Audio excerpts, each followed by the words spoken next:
જય જિનેન્દ્ર, હું છું અમીષા અને આજે હું આપ સૌ માટે સ્નેક આઈડિયામાં લાવી છું એક ડિફરન્ટ ટાઈપનું સ્નેક્સ. આપણે જેટલા બી રેપ બનાવીએ છીએ એ રોટીમાં યા તો મકાઈની રોટીમાં બનાવીએ છીએ, પણ આજે આપણે અહીંયા કેબેજમાં રેપ કરીને બનાવશું. તો ચાલો આપણે એની તૈયારી કરી લઈએ.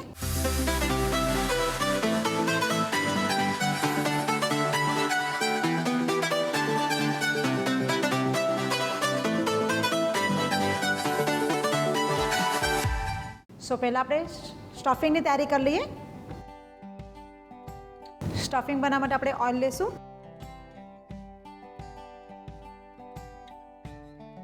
સો આપણું ઓઇલ અહીંયા ગરમ થઈ ગયું છે.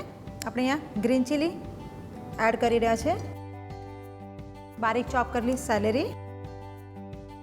અહીંયા આપણે કોથમીરની જે દાંડી છે એને બારીક ચોપ કરી લીધી છે એ એડ કરશું. બિકોઝ કોથમીરમાં તો ફ્લેવર હોય છે પણ એની દાંડીમાં પણ ખૂબ જ સરસ ફ્લેવર હોય છે. સો હવે આપણે વેજીટેબલ્સ એડ કરશું. પહેલાં આપણે બેબીકોર્ન લઈ લઈશું. બેબીકોર્નને આપણે હલકા મસ્ત ગોલ્ડન બ્રાઉન થવા દઈશું. સો આપણું બેબીકોર્ન ગોલ્ડન બ્રાઉન થઈ ગયા છે. હવે એની અંદર આપણે પર્પલ કેબેજ એડ કરશું. ગ્રીન અને યલો બંને કલરની ઝુકીની છે એ પણ એડ કરી દઈશું. સો આ આપણા જે વેજીટેબલ્સ છે બહુ વધારે પકાવવાની જરૂર નથી. હવે એની અંદર આપણે કલરફુલ કેપ્સિકમ બી એડ કરી દઈશું. બોઇલ કરેલા મગ અને સોયા પનીર એડ કરી દઈશું.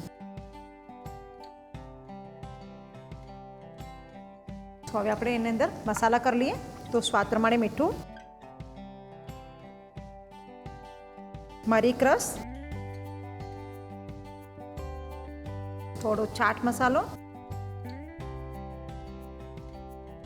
હલકી મસ્તી સાકર, સોયા સોસ, વિનેગર અને લાસ્ટમાં આપણે એની અંદર શેઝવાન સોસ એડ કરશું. હવે બધું આપણે પાછું એકવાર મિક્સ કરી લઈએ.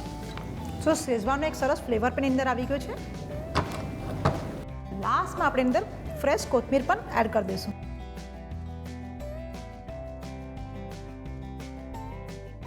ગેસને બંધ કરી દઈશું. સો આપણું આ રેપનું જે સ્ટફિંગ છે એ તૈયાર થઈ ગયું છે. એને આપણે એક બાઉલમાં કાઢી લઈએ. સો આ જે સ્ટફિંગ છે એઝ અ સેલાડ પણ તમે એને ખાઈ શકો છો. સો આપણે જે રેપ કરી રહ્યા છીએ કોબીના પાનમાં કરી રહ્યા છે. આપણે એને ગરમ પાણીમાં બ્લાન્ચ કરી લીધું છે અને પછી ઠંડા પાણીમાં એને રિફ્રેશ કરી લીધું છે. સો આ રીતે આપણે આપણું જે સ્ટફિંગ છે એને આ રીતે વચ્ચે મૂકશું.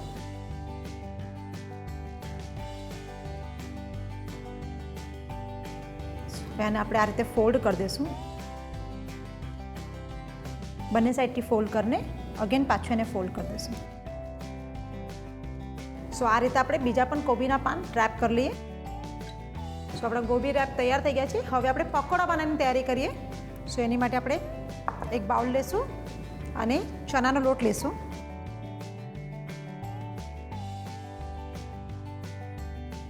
એની અંદર આપણે સોલ્ટ એડ કરી દઈશું.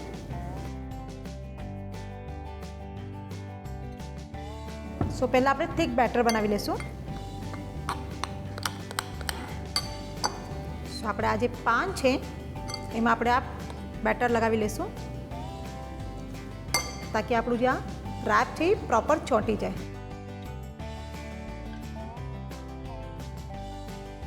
હવે આ મિશ્રણને પાછું આપણે થોડું હજુ પાણી એડ કરીને સેમી-થીક બેટર બનાવી લઈએ.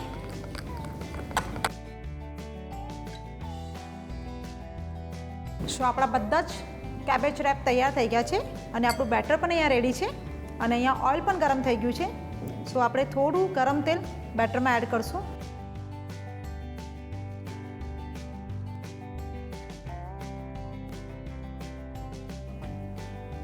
રેપને આ રીતે ચણા લોટના બેટરમાં કોટ કરી દઈશું અને ડીપ ફ્રાય કરી લઈશું.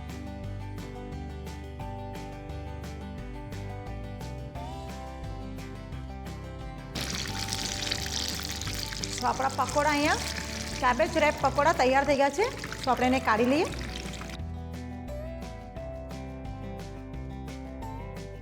સો હવે આપણે એને પ્લેટિંગ કરી લઈએ.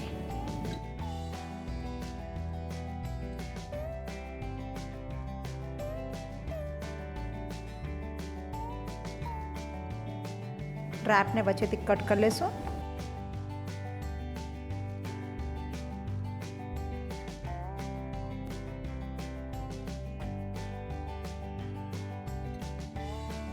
સો ખાલી રેપ સમજો કે પકોડા, પણ આઈ એમ શ્યોર ચા સાથે ખૂબ જ સરસ લાગશે. તો આ રેસીપી ટ્રાય કરો.